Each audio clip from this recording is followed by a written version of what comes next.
The SEC and Gary Gensler are dismissing their case against Deadbox after the judge threatened a sanction against SEC attorneys. This is another major loss for Gary Gensler, and many attorneys are weighing in. And Standard Chartered Bank is predicting that the SEC will approve the Ethereum Spot ETFs by May of this year. Is that possible? Well, we're going to break it down. Let's get into it.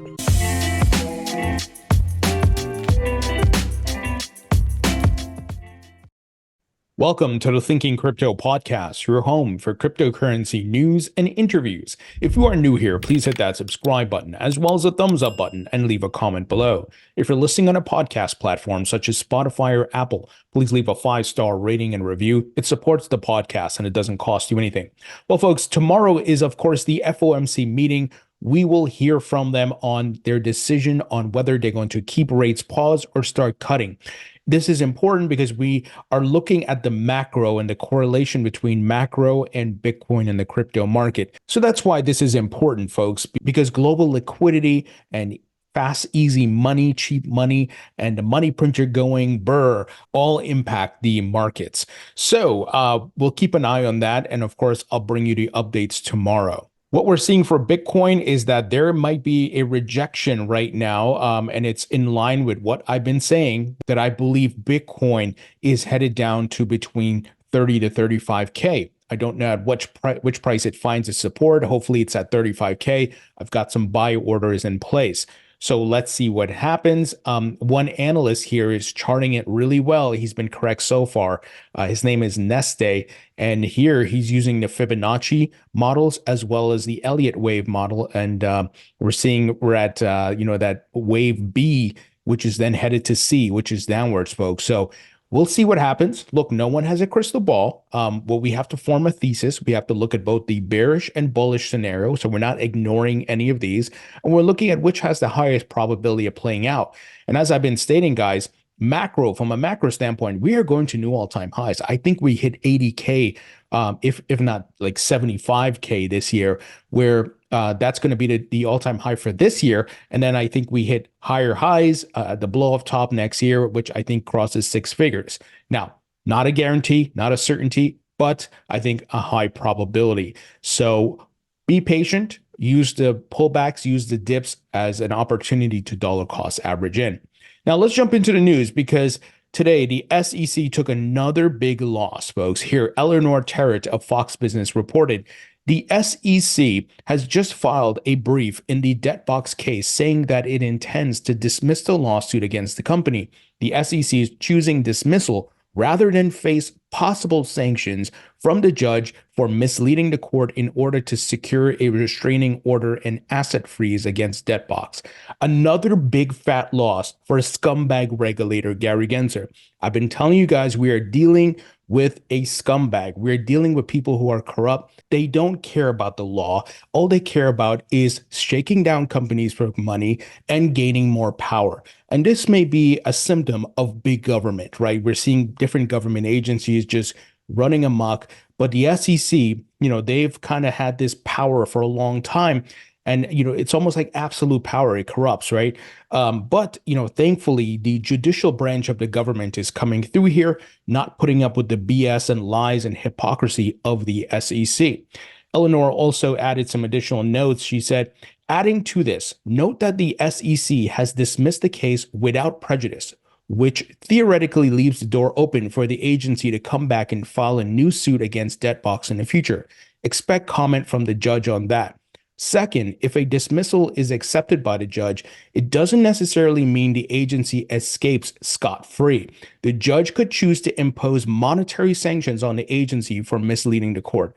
Boy, I hope this judge comes through and does that. We need Gary Gensler to be exposed. We've been seeing constant lies. The appellate court, those judges said the SEC acted arbitrary and capricious. I mean, unbelievable, right? And then in the Ripple case, which we know the SEC lost the lion's share of that case, Judge Sarah Netburn said the SEC lacks faithful allegiance to the law. These are words coming from the judges. It's not some YouTuber or some random guy on the internet or somebody tweeting something. This is coming from the courts. This is why I've been telling you guys for years. We're dealing with a scumbag regulator. Gary Gensler is on puppet strings being controlled by Elizabeth Warren. Elizabeth Warren's being controlled by the banking incumbents such as Jamie Dimon and many others. That's what's happening here. We are in the then they fight you phase. This is why they're ignoring the law. This is why they're lying. This is why there's hypocrisy on their part. They're trying to slow down this technology as much as possible, kick out the startups like Coinbase and Ripple and so forth, so that the Wall Street banks can come in and take over. It's pretty clear what's happening, right? You don't see BlackRock getting a Wells notice. You don't see Fidelity getting a Wells notice, even though they've been in crypto for a long time. But look at what's been taking place, right? All of them are launching ETFs, all the Wall Street firms, while the crypto startups are getting sued, while the crypto startups are in the fight for their lives, right? Pretty clear what's taking place. And we don't have full regulations yet from Congress. Obviously, they're working on it. Now, one attorney who works for Bain Capital Crypto, she confirmed that, look, the dismissal won't save them from possible sanctions. So the judge can really come through here, give Gary Gensler another big fat L in his face. I hope that happens. And the SEC also has to pay fines. And this would be another, once again, big loss for the SEC. Here, attorney John Deaton weighed in. He tweeted at Gary Gensler and he said, Gary Gensler, this disgrace falls under your leadership or the lack thereof. First, your lawyers were described by a federal judge as hypocrites lacking faithful allegiance to the law in the Ripple case. Later, the appellate court ruled your denial of a spot Bitcoin ETF was arbitrary and capricious in the Grayscale case. Despite those incredible findings that would make any lawyer or leader cringe from embarrassment and humiliation, your agency's lawyers continue to act with a complete disregard for the truth and for justice. Now you run away, attempting to shield your unethical lawyers from facing the very law they swore to uphold. Beautifully put by John Deaton here. Meta Law Man, I'll actually be interviewing him next week. His name is actually James. He said, astounding. I've never seen anything quite like this in more than 30 years of representing clients adverse to the SEC. I actually think this voluntary dismissal could make it more likely that the SEC lawyers involved in the misrepresentations to the court will be sanctioned.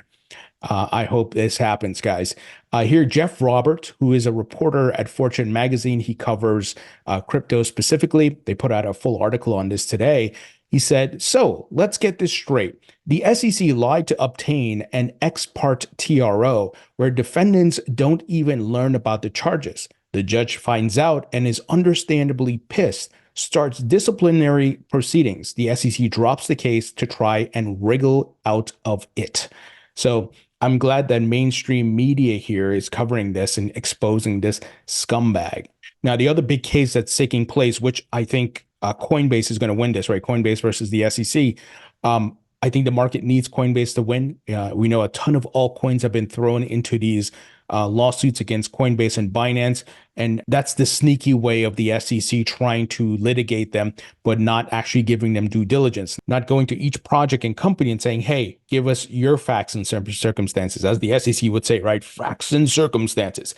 They're not doing that. They're doing a very sneaky scumbag move of just throwing a bunch of coins and saying, oh, yeah, these are all securities without actually giving details, and then packaging it with the lawsuit against, Coinbase, Kraken, Binance, and so forth. Now, Binance is its own beast. It has its own thing going on because it has an exchange token and a stable coin and so forth.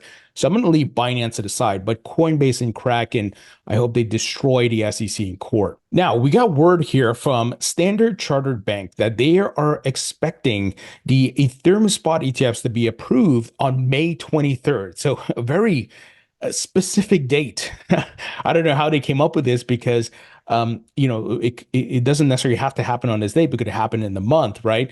So very, very big statements here from a bank. And I think we have to pay attention because it's a bank making the statement. And we know that with the Bitcoin spot ETFs approved, it makes it very easy for the Ethereum spot ETF to be approved. Now, is it very likely to happen is the big question, because it could, Gary Gensler could easily do it, but will he? So here, let me give you what the folks at Standard Chartered are saying. We expect pending applications for the ETH US spot ETFs to be approved on May 23rd, the final deadline for the first of the ETFs under consideration. The equivalent date to January 10th for the Bitcoin ETFs. Jeffrey Kendricks, head of Standard Chartered Bank's Forex and Digital Assets Research, wrote in a report on Tuesday, if ETH prices perform similarly to how Bitcoin prices perform in the lead up to BTC ETF approval, ETH could trade as high as $4,000 by then. So we'll have to wait and see. Here's what I tweeted out, though. I don't know about this. The ETH situation is very different from Bitcoin. I wonder if Gary Gensler will try to block the ETH ETF, but the issuers can sue him and reference what Bill Hinman had to say about ETH not being a security. Or maybe Gary folds and just approves as he knows he will lose in court. So there's some complications here with ETH. So you have Gary Gensler refusing to say if ETH is a security before Congress. We've seen this, right? He got grilled by Patrick McHenry, refused to even say a word.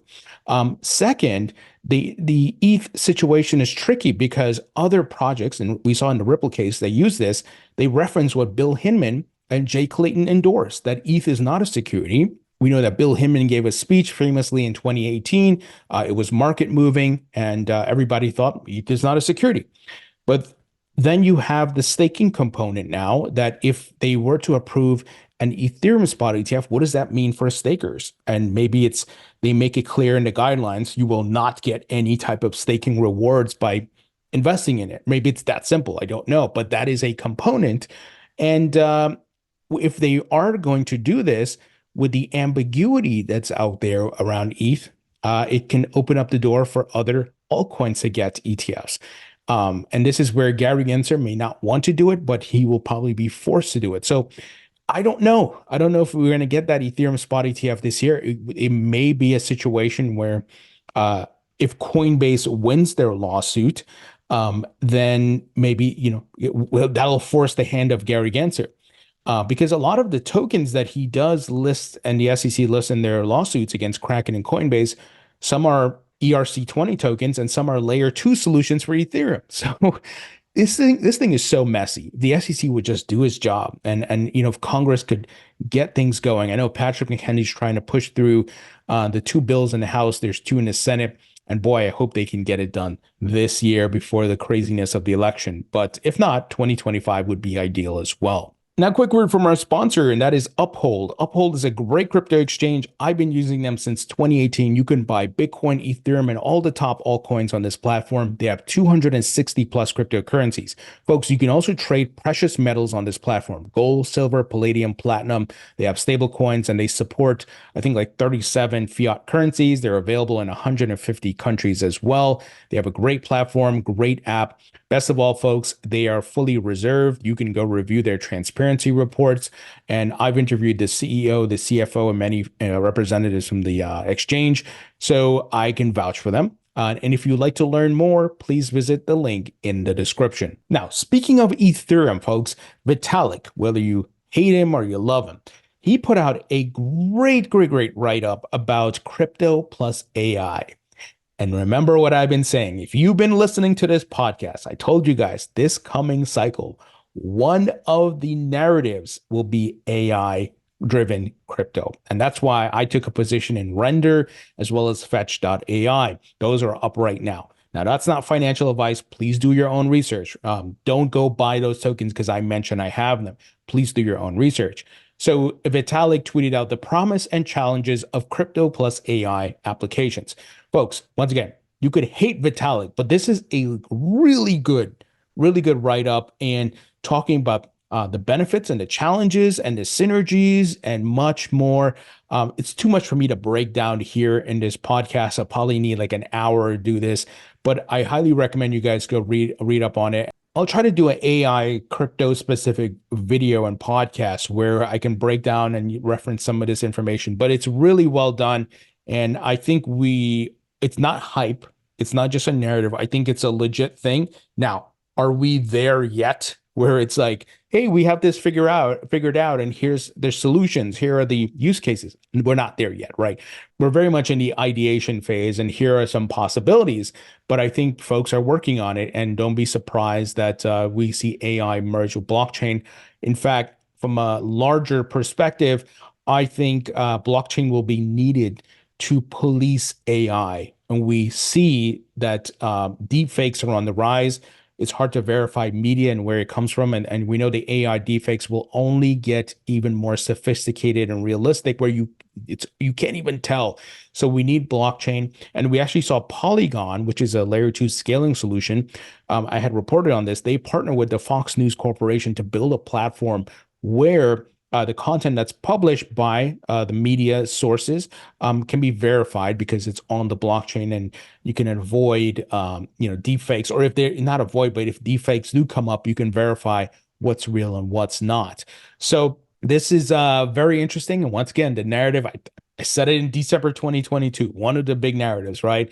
And what I'm anticipating. And this is why I took a position in AI themed tokens. Now, moving ahead, Portal raises $34 million for atomic swaps while the decentralized exchange is still in testnet. Portal, a Bitcoin-based DeFi project, recently announced its successful $34 million seed funding round. At the time of writing, this represents the second largest funding round in the Web3 space for the year of 2024. This follows an earlier fundraising effort in September 2021, where Portal secured $8.5 million. Then as now, Portal's raise announcement focuses heavily on the platform's creation of a decentralized exchange to allow atomic swaps that don't rely on trusted intermediaries to move assets between chains. But after more than 2 years and $42.5 million in funding, Portal's decentralized exchange is still in testnet. Following the announcement of the most recent fundraise, Portal community members expressed frustration at the project's slow development on Portal's Telegram channel.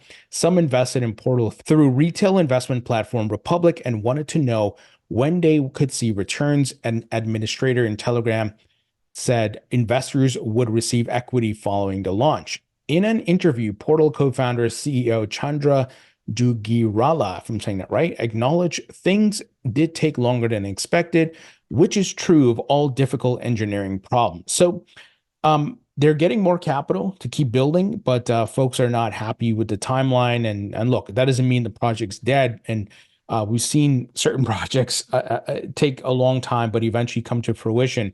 And but I understand the frustration of some investors, but we'll see. But look, a takeaway here is that there's capital ready to invest in many different crypto ideas and projects. So if you are an entrepreneur, it's an opportunity for you to raise capital and get your idea off the ground. Now, unprecedented $2.1 billion Bitcoin seizure in Germany linked to online piracy group. A suspect willingly transferred nearly 50,000 Bitcoin to official wallets. So folks, what we're seeing is that there's still the legacy Bitcoin still moving around where it's connected to like Silk Road or other things that happened, back in the day. There's a couple of things here, because you have like Elizabeth Warren who will go around saying, see, Bitcoin is only used for such and such, when we know criminals largely use cash. But the point is not the method or the means of the transfer of value. It's the bad actors. You want to stop bad actors. Bad actors will use any means of currency or value transfer, right? Because they're just trying to get away with whatever they're doing, money laundering and so forth. And it's actually harder for them to do it with crypto because everything's on chain. You can track it in the blockchain. And of course, a lot of groups like Chainalysis came out and debunked Elizabeth Warren's lies and FUD. And this data that came out and showed it's so minimal, which the amount of crypto that's used for nefarious activities versus cash. I mean, it's ridiculous how much cash. Does that mean we should destroy cash and fiat and so forth and never use it? Of course not. We got to stop the bad actors, right?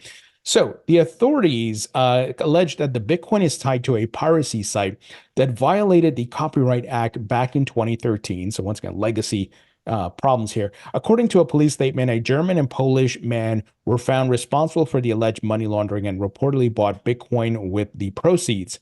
The Tuesday statement marks the largest Bitcoin seizure by German authorities. The future of the assets remain uncertain, though the police statement clarified that a suspect voluntarily transferred them to the official wallets provided by the BKA. A final decision has not been made about the utilization, the statement said. However, authorities said they would not be providing more information until they complete the investigation. No charges have yet to be filed against them. While the United States leads in global Bitcoin node count with 28%, Germany is not far behind with over 13% of global nodes, according to BitNodes. From a regulatory standpoint, it has become more crypto friendly over the last few years, with some of the biggest banks seeking crypto custody licenses. Germany granted a crypto custody license to Commerzbank in November, making it the first full-service bank to receive such a license. Deutsche Bank's Paul Maley told Blockworks last September that it was interested in offering corporate and institutional clients custody of selected cryptocurrencies and stablecoins. Of course it is. Every bank, every financial institution, stock market, and you name it, they are all here. They're ready to add Bitcoin and crypto trading to their services, in addition to custody and much more. And we know that tokenization is the future. So all of the assets that many of them hold will go on the blockchain. And the interesting part is which blockchains the tokenization will happen on, and do you hold a native token? So exciting times ahead. And when you see a headline like this, it can lead to fear or FUD, right? But you got to go into the details. This is just legacy stuff that happened back in the early days, wild, wild west.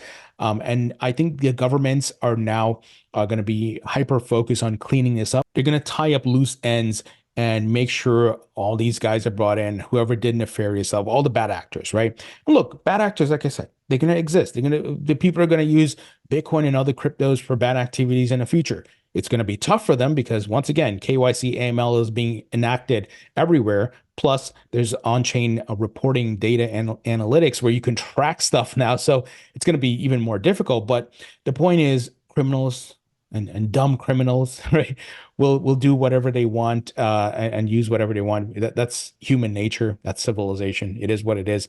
The point is we want to stop bad actors, and we got to be careful with corrupt politicians like Elizabeth Warren, who try to spread lies because they are she's trying to protect the banking incumbents from getting disrupted.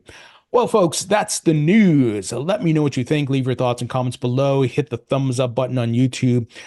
Hit the 5-star rating on the podcast platforms. Folks, a great way to support the podcast that's 100% free is to follow me on TikTok, Instagram, LinkedIn, Facebook, as well as X or Twitter. It's easy. It doesn't take $1 out of your pocket. Please also sign up for my free email newsletter. Folks, it really helps to support the podcast. Once again, doesn't cost you anything. I'm not asking you to buy anything. So please check out the links in the description. Support the podcast. I'm working on bringing you guys great interviews. Thank you for watching and listening, and I'll talk to you all later.